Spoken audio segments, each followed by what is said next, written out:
बिस्मिल्लाहिर्रहमानिर्रहीम। अस्सलाम वालेकुम। 2009 से पहले तकरीबन हर सुबह मेरी आँख मेरी माँ की चीखों पुकार से खुलती थी और आवाज़ बहाल होते ही मैं देखता था कि मेरे वालिद से मेरी माँ को जानवरों की मानंद पीट रहे हैं और मेरी माँ अपनी जान बख्शी के लिए उन्हें अल्लाह और रसूल के वास्ते डाल रही है। हम 4 भाई 2 बहनें, कुल 6 बहन भाई हैं। फरवरी के दूसरे हफ्ते मेरी बहन की शादी हुई। आज मैं अपनी बहन के शोहर से IMO पर वीडियो कॉल में मसरूफ था। वो बता रहा था कि मेरी मेहंदी पर सिंगर और डांसर पर 13 लाख रुपए मेरे दोस्तों और रिश्तेदारों ने फेंके। उसकी बात मुकम्मल नहीं हुई थी कि मेरे मोबाइल पर अचानक व्हाट्सएप का नोटिफिकेशन मिला। मैंने ओपन करके देखा तो मेरी बहन का मैसेज था और फ़कत लिखा था कि भाई मैंने कहा था ना कि बेटियां बोझ होती हैं। मैसेज पढ़कर मेरी आंखों के गोशे नम हो गए। इससे पहले कि मेरा आंसू आंखों से फिसलकर रुखसार पर लड़ख था, मैंने वीडियो कॉल बंद कर दी और मेरा जहन 2011 में बीते एक वाक़े पर वापस चला गया। हुआ को यूं कि 2009 की एक सुबह हमारे घर फजर के अजानों से पहले ही मेरी माँ को डंडों और बेल्ट से पीटना शुरू कर दिया गया। तकलीफ की वजह से निकलने वाली आह बका सुनकर हम बहन भाई जाग गए और दौड़कर माँ के पास जाने लगे तो हमारी फूफो ने हमें रोक लिया और कहा कि तुम्हारी माँ पर जिन्न आ गया था, वो तुम सबको जान से मारने लगी थी। तुम्हारे वालिद साहब इसलिए उसे मार रहे हैं, जबकि हकीकत ये थी कि मेरी फूफो जो अपने उन्हीं अमाल की वजह से ससुराल वालों से रूठ कर मेके में बैठी थी, उसने इल्ज़ाम लगाया कि मेरी माँ ने उसको तावीज़ डाल रखी हैं ताकि उसका घर ना बसे और साथ ही किसी जाली आमिल नुमा पीर का हवाला देते हुए कहा कि मुझे फलां बाबा जी ने बताया है। अब मेरे वालिद साहब के लिए उनकी बहन का कहा सच था, इसलिए बिना तहकीक किए उन्होंने तहज्जुद के लिए उठी हुई मेरी माँ को पीटना शुरू कर दिया, क्योंकि फूफू ने इल्ज़ाम लगाया था कि वो तहज्जुद के लिए नहीं बल्कि मुझे तावीज़ डालने के लिए उठी और तावीज़ उसके हाथ में थे जो उसने फ्लैश में बहा दिए और आप मोमिन बनकर तहज्जुद पढ़ने का बहाना कर रही है। साथ ही तंजन कहा, शक्ल मोमना करतूत काफरा। उस दिन अजान फजर से पहले मेरी माँ को इतना पीटा गया कि वो दर्द की शिद्दत से बेहोश हो गई। जब होश में आए तो सूरज निकल चुका था। माँ के होश में आते ही मेरे वालिद साहब ने मेरी माँ को घर से निकाल कर बाहर किया। यकीन करें, जब मेरी माँ को घर से निकाला गया तो उनके सर पर दुपट्टा तक नहीं था। चमड़े के बेल्ट लगने की वजह से कपड़े जगह जगह से फटे हुए थे। पाँव में जूता तक नहीं था, ना ही उन्हें घर से कुछ उठाने दिया गया था। मेरी माँ ने फुप्पो और मेरे वालिद साहब के पाँव पकड़े थे, हाथ जोड़े थे, इल्तिजा की थी कि मुझे जान से मार दो मगर मुझे मेरे बच्चों से जुदा न करो। खैर, यहाँ किसी के दिल में खौफ खुदा नहीं था तो तरस कहाँ से आता। मेरी माँ की नज़रें मुझसे मिली तो मुझे इल्तिजा नजर आई कि अपनी माँ की आखिरी उम्मीद और सहारा बनो। मैंने हिम्मत की और वालिद साहब को इस काम से बाज रहने का कहा तो उन्होंने मुझे डांट दिया। मैं चुपचाप माँ के साथ घर की दहलीज से निकल गया। बाकी बहन भाइयों को भी साथ चलने का कहा मगर फ़कत मेरी एक बहन मेरे साथ खड़ी हुई और हम घर से निकल आए। मुझे याद है, गांव की एक मोची औरत ने मेरी माँ को दुपट्टा और जूते दिए। मेरी माँ ने उससे लाहौर जाने का किराया लिया और हम दोनों बहन भाइयों को लेकर लाहौर मामू के घर आ गई। मामू के घर में भी ममानी को खुश रखने के लिए हम लोग घरेलू मुलाजमीन की तरह उनका काम करते, मगर इसके बावजूद वो मामू की गैर मौजूदगी में हमारी इंसल्ट करती रहती। यहाँ तक कि 2 साल बाद उन्होंने मामू से कह दिया कि बहन या बीवी में से किसी एक को मुंतखब कर लो। मेरी माँ जो पहली घर से बेघर थी, उन्होंने मामू को कहा कि वो अपनी बीवी को ना रोटने दें और किराए का घर लेकर उसमें शिफ्ट हो गई। घर का किराया मामू अदा कर देते। बाकी मेरी माँ ने पहले टाइम एक प्राइवेट अस्पताल में बतौर स्वीपर काम शुरू कर दिया और सेकंड टाइम घरों में काम करने लगी ताकि अपना और अपनी औलाद का पेट भर सकें। हम दोनों बहन भाई भी स्कूल से आते तो मेरी माँ नस्बतन लंबी रस्सी की मदद से हम बहन भाई का हाथ आपस में बांधकर हमें घर से कचरा चुनने भेजती। हाथ इसलिए बांधती कि हम दोनों बहन भाई ज़्यादा दूर या एक दूसरे से बिछड़ कर खो न जाएं और 2 घंटे में जितना मुमकिन होता हम दोनों बहन भाई कचरे से प्लास्टिक, लोहा, रद्दी और बाकी की कारआमद चीज़ें अलग करते और दोपहर ढलते वापस घर की राह लेते, क्योंकि स्कूल काम खत्म करके मेरी बहन ने माँ के साथ मिलकर लोगों के घरों में काम करने जाना होता था, जबकि मैं एक फास्ट फूड की दुकान पर बतौर वेटर शाम 5 से रात 12 बजे तक काम करता था। एक बार हम दोनों बहन भाई कचरा चुन रहे थे कि हमें किसी बेकरी से लाया हुआ रेडीमेड बर्गर मिला, जो शायद डेट एक्सपायर हो जाने की वजह से किसी रईसजादे ने बाहर फेंक दिया था। उसे उठाने के लिए हम दोनों बहन भाई दौड़े। मैंने बर्गर उठा लिया, मगर बेध्यानी में दौड़ने की वजह से मेरी बहन के पाँव में कांच का टुकड़ा लग गया, जिससे मेरी बहन के पाँव से खून बहने लगा। मैंने बहुत ज़बरदस्त से आंसू रोके और बर्गर अपनी बहन को पकड़ाते हुए कहा कि आप क्यों दौड़ी, आपको पता तो था कि आपका भाई आपको ही देगा। और साथ ही कहा कि इंशाअल्लाह किसी दिन आपको ताज़ा बर्गर लेकर खिलाऊंगा।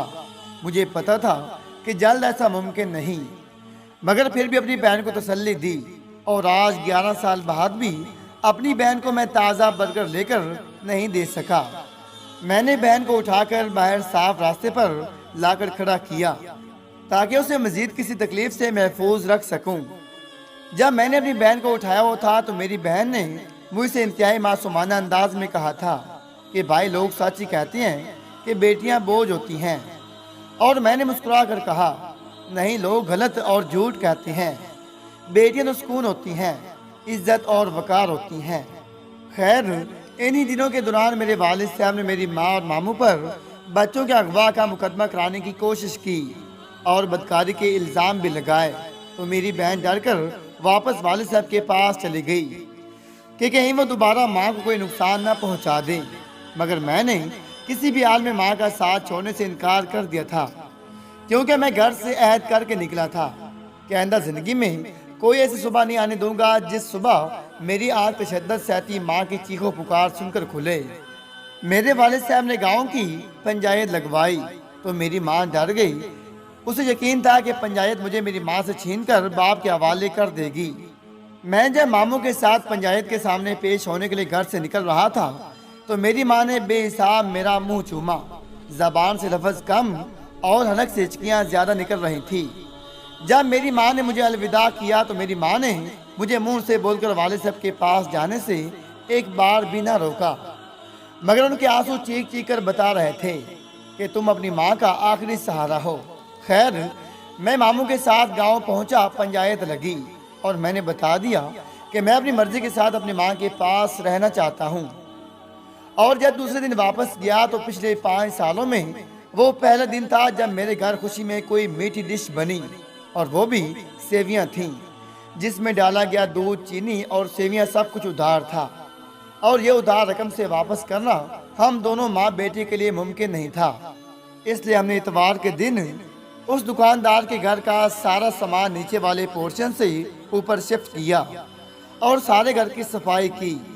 यूं अपने जिम्मे से कर्ज उतार दिया। खैर, 2020 में मेरे मामू को फेफड़ों का कैंसर हो गया, जिसका मुझे उनकी मौत के बाद इल्हाम हुआ।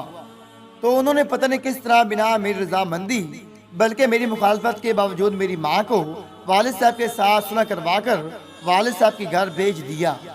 मैं माँ के कहने के बावजूद वालिद साहब के घर ना गया और माँ के साथ साथ मामू से भी रूठ गया।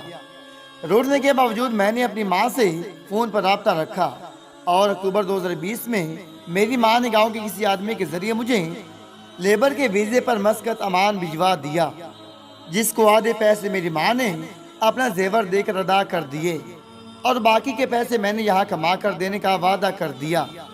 मेरे बहर आने के 6 माह बाद ही मेरे मामू भी चल बसे। अल्लाह ताला उनकी मगफिरत फरमाए।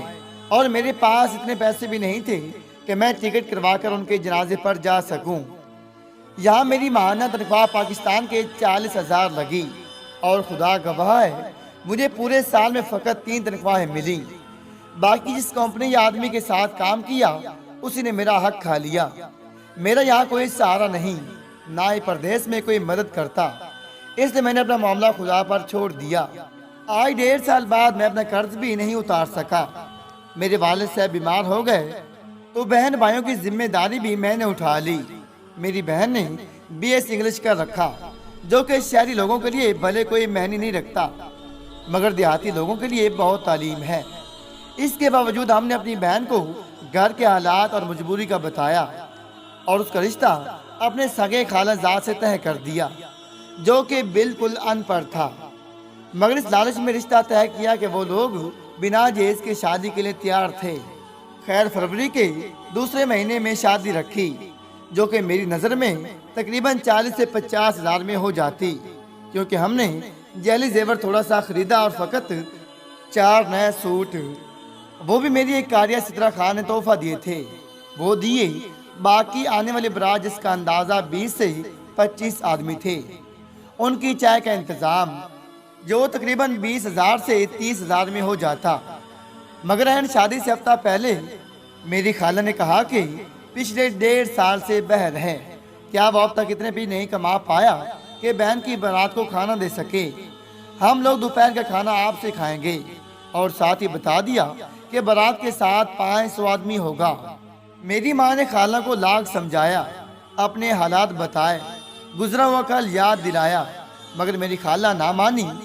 तो मजबूरन हम लोगों ने एक मैरिज हॉल के मालिक से बात की, जो हमारी बारात को उधार खाना देने पर राजी हो गया। उसने 700 रुपए पर बंदा फिक्स किया।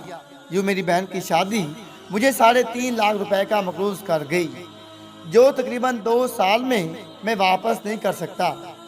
अभी इधर उधर से उधार पकड़कर 6 माह बाद मैरिज हॉल वालों को दूंगा, और फिर 2 साल जिन जिन लोगों से कर्ज लूंगा उनका कर्ज उतारता रहूंगा। मेरी खाला ने यह तो समझ लिया कि 2 साल से बहर है, बहन की बारात को खाना दे सकता है, मगर अफसोस ये न समझ पाए कि 2 साल में इतना भी नहीं कमा पाया कि बहन की शादी पर टिकट लेकर घर आता और अपनी बहन को अपने हाथों से रुखसत करता। मुश्किल हालात में जिस मामू ने सहारा दिया, उसका जनाजा पढ़ने, उसे दफन करने जरूर आता।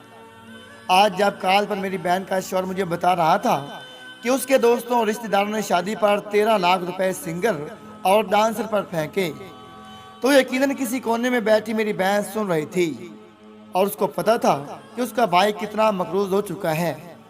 इसलिए मेरी बहन ने मुझे मैसेज किया कि भाई, बेटियां बोझ होती हैं ना, क्योंकि जब कचरा चुनते हुए अचानक सामने आने पर हम दोनों बहन भाई बर्गर उठाने के लिए दौड़े, और मेरी बहन के पाँव में कांच का टुकड़ा लगा, तो मैं अपनी बहन को उठाकर घर के रास्ते तक लाया था।